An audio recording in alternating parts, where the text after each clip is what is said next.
Abby, you have to distance yourself from Trump derangement syndrome. It's irrelevant to policy. It doesn't matter. Okay, what matters is, why are all these AI guys on this trip? Have you heard of the Emoluments Clause? Wait. Why do you have all the leaders? Kevin, no, seriously, it's a serious question. Have you heard of the Emoluments Clause? Abby Phillip's panel absolutely exploded when Kevin O'Leary tried to dismiss the Emoluments Clause as irrelevant, and Bakari Sellers was not having it. The topic was Donald Trump's family cashing in on his presidency, with new deals popping up in Saudi Arabia, the UAE, Oman, and Qatar. Luxury towers, golf courses, crypto deals, and a $400 million jet from Qatar that's being refurbished for Trump's use. O'Leary and Scott Jennings did their usual MAGA routine: deflect, dismiss, and accuse everyone else of Trump derangement syndrome. But Sellers eviscerated them, pointing out that, but for the fact Donald Trump is president, none of this would happen. That's the definition of a kleptocracy. Karen Finney and Van Latham also pushed back hard, asking why it's okay for Trump's family to profit off foreign governments while Hunter Biden's finger paintings were a national scandal. The host, Chris on Culture, rightly calls out the hypocrisy. If a Democrat so much as got a t-shirt from another country, the right would be screaming about the Emoluments Clause. But for Trump, they don't care. It's corruption at an unprecedented scale, and they're gaslighting the country into accepting it. According to our reporting, some of the deals going on right now: Saudi Arabia, 2 luxury towers, Live Golf Partnership, Qatar, Golf Club and Villas, UAE, luxury hotel, cryptocurrency deal, Oman, resort and golf project. And the dinner. I mean this sincerely. I mean, does it bother you that this is happening at the same time that these nation states are also trying to curry favor with Trump himself? Well, it doesn't really bother me that people are in business for years, then their dad gets elected president, and then they continue to go on in business. We knew we were electing a businessman president. We knew his family was in business. So I think the American people have full visibility into that. Number 2. But we're talking about new deals here, not existing deals. Well, they're business people. They're cutting deals all the time. You're okay with them cutting deals while Trump is sitting in the White House when he's going over there countries that to are negotiate actively doing negotiations with them. We're negotiating with every country in the world every day. Well, let me answer your question, the specific criticism about Hunter Biden. All the things you just mentioned: towers, golf courses, hotels, resorts, tangible things. Cryptocurrency and meme coins, Scott, don't forget those. You do something.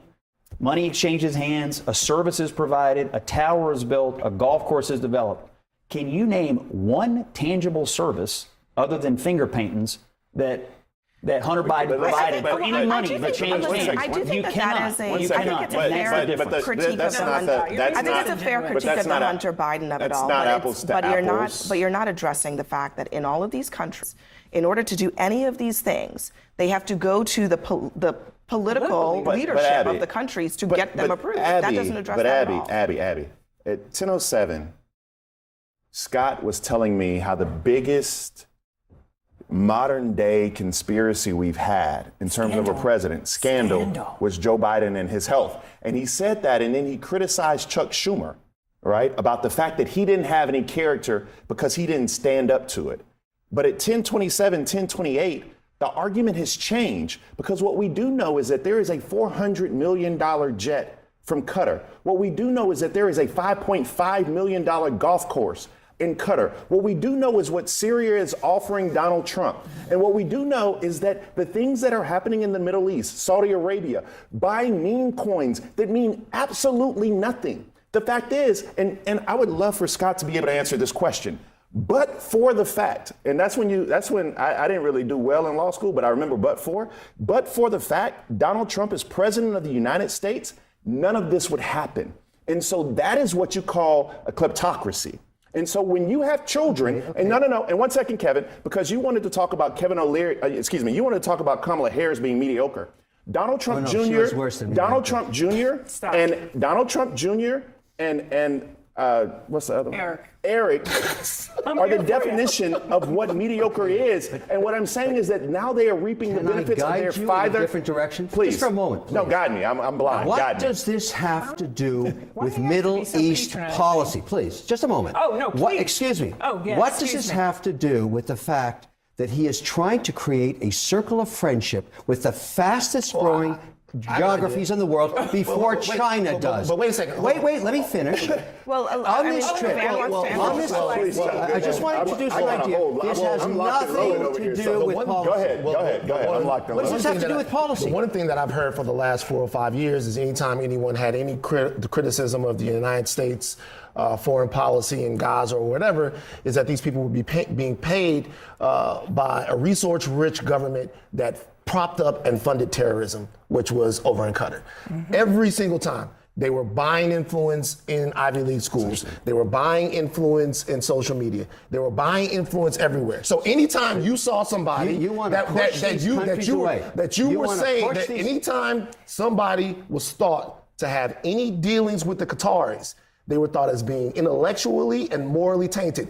Except the President of the United States, who takes a $400 million plane from them, literally is refurbishing it to be Air Force. Who cares about the plane? What does that have to do with the fact? Because it's Wait a second. Because it's You know what? if you Why focus on something that is irrelevant to the policy It's of not the region? irrelevant. It's completely irrelevant. How is it irrelevant? Would you rather have the Chinese there? Would you rather have them there? Kevin, the United States Constitution would like to have a word. The United States Constitution would like to have a word. That's why people care, right? People care because of the the reason that that's in the Constitution is to prevent the President of the United States from accepting things What's that the are goal being of the trip? that are being perceived as bribes. What is the national The goal of the trip is not to get a giant gift that he can say belongs to him as president, but then he takes with him when he leaves the office. Abby, you have to distance yourself from Trump derangement syndrome. It's irrelevant to policy. It doesn't matter. Okay, what matters Kevin, is, why are all these AI guys on this trip? Have you heard of the Emoluments Clause? Wait, why are all these AI guys on this trip? Have you heard of the Emoluments Clause? Wait. Why do you have all the leaders? Kevin, no, seriously, it's a serious question. Have you heard of the Emoluments Clause? Do you understand that that is in the Constitution? He doesn't. No. And do you understand that even if you think that maybe it might be okay, how many fairies dance on a pin does not do policy. Incredibly dubious. So let me ask you a question. That, right? I'm sorry. Let me just. But Kevin doesn't operate by the same morals and ethics and values that we're talking about. I'm above that. I focus on because policy. You're so rich, you get to be above it. That's it's nothing to do with wealth. It's policy. No, but here's the point about the policy. Let me make one point, fellas. Whew. If someone is willing to take a $400 million plane from a government, that the kinds of things that Van was talking about, people have said, even Ted Cruz had some issues with this. What else is he willing to do? And Scott, you're talking about these tangible things. Meme coins are not tangible. They're nothing. Cryptocurrency is nothing. There is a bidding war going on right now with governments and countries and companies. We have no idea what their alignments are to buy enough meme coins to buy access to our There was a story tonight in the New York Times about a very mysterious company that bought hundreds of millions of dollars worth of Trump meme coins with links to China. So, there are some real questions and concerns about the money that is being made here. The emoluments thing you raised, it's a good question. It's a legitimate debating point, and I assume it'll ultimately be tested in court. The administration has a point of view on it. I assume they're going to be sued, or I don't know how you would get it into court on this, but my assumption is ultimately the Supreme Court is the only people who can give us some arbitration on this. So I assume that's where it's headed. The Emoluments Clause isn't some obscure legal technicality. It's a foundational protection against exactly what Donald Trump is doing right now. The founders put it in the Constitution because they understood that foreign governments would try to buy influence over the presidency, and they wanted to prevent exactly the kind of kleptocracy we're witnessing. Trump is taking a $400 million jet from Qatar, cutting deals in Saudi Arabia, the UAE, and Oman, and his family is raking in billions while he sits in the Oval Office. And MAGA apologists like Kevin O'Leary and Scott Jennings want us to believe it's irrelevant to policy. That's not an argument. It's an admission that they have no defense. The hypocrisy is staggering. For 4 years, the right screamed about Hunter Biden's influence peddling, finger paintings, a board seat, and vague accusations that never amounted to anything. But now, Trump's family is actively cutting multi-million-dollar deals with foreign governments while he negotiates with those same countries. And Scott Jennings smirks and says, "I don't see the problem." The math is simple. But for Donald Trump being president, none of these deals would happen. That's not a coincidence. That's corruption. And the fact that they can't even acknowledge the Emoluments Clause exists tells you everything about their bad faith. Bakari Sellers was absolutely right to call this a kleptocracy. We're watching the most corrupt presidency in American history unfold in real time. And the MAGA media apparatus is gaslighting the country into accepting it as normal.